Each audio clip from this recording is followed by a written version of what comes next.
ओए पैसे निकाल। दे रहा हूँ सर। भाई साहब आप इनसे किस बात के पैसे मांग रहे हैं? ओए तेरा क्या लेना देना, चल अपना काम कर। भाई साहब मैं यहाँ पे खड़ा हूँ, मैं सिर्फ ये पूछ रहा हूँ आप इन बुजुर्ग से किस बात के पैसे वसूल कर रहे हैं? ये यहाँ रेडी लगाता है, इसलिए इससे पैसे ले रहा हूँ। ये कोई मुस्तकिल दुकान नहीं है, ये एक रेडी है। ये बुजुर्ग सुबह से शाम तक गली गली फिर के बेच के ये रोजी कमाते हैं, तो किस बात के पैसे दें ये जो घूम फिर के चीजें बेच रहा है ना, इसी के पैसे ले रहा हूँ, और यही कायदा कानून है यहाँ का। जी जी मैं समझ गया। मुझे ये बताएं कि ये रेडी आपकी है? नहीं। ये सड़क आपकी है? नहीं। अच्छा तो ये सारी जगह आपके बाप की है? ओए तमीज से। आप बीच में ना आए भाई साहब, आप तो एक दिन आए हैं। मैंने यहाँ पर रोज रेडी लगानी है, मुझे पैसे देने दें।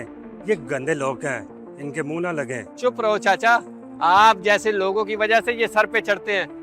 आप बगैर सोचे समझे इनको पैसे दे देते हैं और पूछते भी नहीं है कि किस बात के पैसे दे रहे हैं आप। लगता है तुझे बताना ही पड़ेगा, मैं कमेटी का आदमी हूँ, तो ये मेरी ड्यूटी है इन जैसों से पैसे लेना। अरे बुढ़े घूर क्या रहा है, चल पैसे निकाल। तुझे बीच में बोलने की क्या जरूरत है, सवाल तो ऐसे कर है जैसे तू इस महल का वजीर आला लगाओ।